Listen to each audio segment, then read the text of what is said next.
বেলায়ত বিষয়ে সর্বোচ্চ পদমর্যাদার জন্য আল্লাহ রাব্বুল আলামিন দুটি মুকুট নির্দিষ্ট করে তার হাবিব প্রিয় নবী সাল্লাল্লাহু আলাইহি ওয়াসাল্লামকে দিয়েছেন। মুকুট সংখ্যা দুটি বেলায়তে ওজমায় অধিষ্ঠিত সুমহান শ্রেষ্ঠত্বের মর্যাদা সম্পন্ন দুজনই এ মুকুটদ্বয়ের অধিকারী। আর মুকুটদ্বয়ের একটি বাগদাদের সৈয়দ আব্দুল কাদির জিলানী রহমতুল্লাহ আলাই সাহেবের, অপরটি মাইজভান্ডারের সৈয়দ আহমদুল্লাহ রহমতুল্লাহ আলাই সাহেবের। শির মুবারকে রসুলুল্লাহ সাল্লাল্লাহু আলাইহি ওয়াসাল্লাম নিজ হাত মুবারকে পরিয়ে দিয়েছেন। আর এই গুরুত্বপূর্ণ ঘটনার সাক্ষী করেছিলেন ইমামে আহলে সুন্নাত গাজী শেরে বাংলা রহমতুল্লাহ আলাইকে, যিনি তার অনবদ্য রচনা গ্রন্থ দেওয়ানে আজিজ শরীফে উল্লেখ করেছিলেন, তাজে দু বুধা বদস্তে সারওয়ারে পাইগাম্বারা এক নেহাদা বারসেরে শাহ আহমদুল্লাহ বেগুমা। প্রিয় নবীজি সাল্লাল্লাহু আলাইহি ওয়াসাল্লামের মুবারক হস্তে থাকা দুটি তাজের একটি নিশ্চিত রূপে সৈয়দ শাহ আহমদুল্লাহ সাহেবের মস্তক মুবারকে পরিয়ে দেওয়া হয়েছে। একথা শেরে বাংলার অনুমান নির্ভর নয়। অনুমান নির্ভর কথা বলার মানুষ তিনি ছিলেন না, যা লিখেছেন সাক্ষী হয়েই লিখেছেন। রুহানি জগতের এই ঐতিহাসিক গুরুত্বপূর্ণ ঘটনার রাজসাক্ষী ছিলেন তিনি।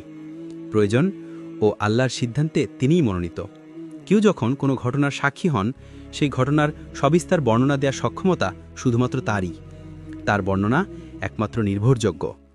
গুরুত্বপূর্ণ ঘটনাগুলো যখন ঘটে, সমাজে, রাষ্ট্রে বা যে কোনো ক্ষেত্রে দায়িত্বশীল ব্যক্তিদেরই ডাকা হয়, রাখা হয় ও করা হয় সাক্ষী। আহলে সুন্নাত ও আধ্যাত্ম ঘরানায় দায়িত্বশীল ব্যক্তি ছিলেন আল্লামা গাজী হজরত সৈয়দ আজিজুল হক আল কাদিরি শেরে বাংলা রহমতুল্লাহ আলাই। এতদঞ্চলে আহলে সুন্নাত ওয়াল জামাতের ইমাম বা সর্বোচ্চ কর্তারূপে নিয়োগকৃত দায়িত্বপ্রাপ্ত। তাই তো তিনি ওনার নিজ লিখিত কিতাবে এই ঐতিহাসিক গুরুত্বপূর্ণ বিষয়টি স্পষ্টভাবেই জানিয়ে দিয়েছেন। ইমামে আহলে সুন্নাত সৈয়দ আজিজুল হক শেরে বাংলা হজরত গাউসুল আজম শাহ সুফি সৈয়দ আহমদুল্লাহ মাইজভান্ডারি শানে ফার্সি ভাষায় লেখা তার নজরে আকিদত শীর্ষক কসিদায় লিখেছেন, হজরত শাহ আহমদুল্লাহ কাদেরী মাইজভান্ডার সিংহাসনে অধিষ্ঠিত গাউসুল আজম নামধারী বাদশাহ। তিনি নবীর আহমদী মাশরাব উম্মতগণের চিরাগে হেদায়ত বা আলোকবর্তিকা। শ্রেষ্ঠত্বের তাজদয় পরিয়ে দেবার ব্যাপারে হুজুর গাউসুল আজম সৈয়দ আহমদুল্লাহ রহমতুল্লাহের পবিত্র মুখনিসৃত কথন আছে। তিনি বলেন, আমি মক্কা শরীফ গিয়ে দেখতে পেলাম রাসূলের ছদর মুবারকে অনন্ত দরিয়া। আমি এবং আমার ভাই পিরানি পীর সৈয়দ আব্দুল কাদির জিলানী রহমতুল্লাহ আলাই ওই দরিয়াতে ডুব দিলাম। সেখানে আমার নাম পিরানি পীর সাহেবের নামের সাথে সোনালী অক্ষরে লেখা আছে। কথাগুলো রহস্য নির্দেশক নয়, রহস্যের সমাধান। বাগদাদ ও মাইজভান্ডার উভয় গাউসুল আজমের অভিন্ন সম্মান প্রকাশক। একজন মোহাম্মদিউল মশরবের, অপরজন আহমদিউল মশরবের সরতাজে আলা, নুরুন আলা নূর পুরন নূর সাল্লাল্লাহু আলাইহি ওয়াসাল্লামের পুরক দুই সত্তার প্রকাশক প্রতীক। বড়পীর হজরত আব্দুল কাদের জিলানী রহমতুল্লাহ তিনার লিখিত কিতাব বাহজাতুল আসরারে লিখেছেন, আমার এক ঘনিষ্ঠ বন্ধু আছে। তিনি আরও লিখেছেন, আল্লাহর অনেক অলি আছেন, কিন্তু শ্রেষ্ঠ অলির সংখ্যা খুবই কম। তারা সংখ্যায় মাত্র 2-1 জন। অনন্য সকলে তাদের খেদমতে হাজির হন এবং তাদের নৈকট্য লাভের চেষ্টা করেন। তাদের বরকতেই আল্লাহ জমিনে ফসল দান করেন, আকাশ হতে বৃষ্টি বর্ষণ করেন এবং মানুষের বালা মুসিবত দূর করেন। গাউসুল আজম বড়পীর আব্দুল কাদির জিলানী রহমতুল্লাহ আলাই তিনার কালাম দ্বারা আরও একজন সর্বশ্রেষ্ঠ অলিবা গাউসুল আজমের অস্তিত্বের প্রমাণ পাওয়া যায়। তারা উভয়ই গাউসুল আজম হওয়ার দাবি করেছেন।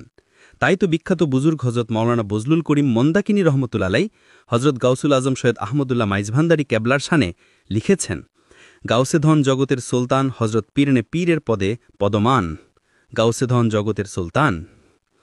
কলকাতা আলিয়া মাদ্রাসার অবসরপ্রাপ্ত মুদাররেস কুতুলা জামান হজরত মাওলানা শাফিউল্লাহ রহমতুল্লাহ আলের জজবা হালতে এক ব্যক্তিকে গাউসুল আজম হজরত সৈয়দ আহমদুল্লাহ মাইজভান্ডারি কা সম্পর্কে বলতে লাগলেন, মিয়া চিনো, কিরূপ চিনো?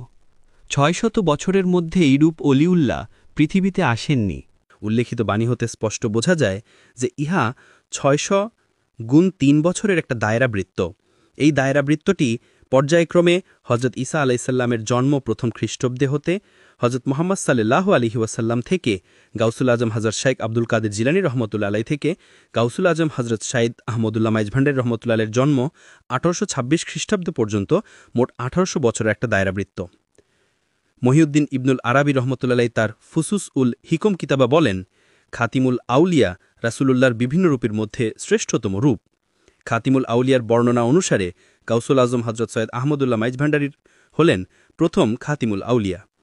মিশরের আল আজহার বিশ্ববিদ্যালয়ের রেক্টর সাহেব মরহুম ব্যারিস্টার বজরুস সাত্তারকে বলেন, you are lucky you have come from the birth place of Ghausul Azam Hazrat Ahmadullah মাইজ ভান্ডারী, যার অর্থ তুমি ভাগ্যবান, তুমি গাউসুল আজম হজরত আহমদুল্লাহ মাইজ ভান্ডারীর জন্মস্থান থেকে এসেছ।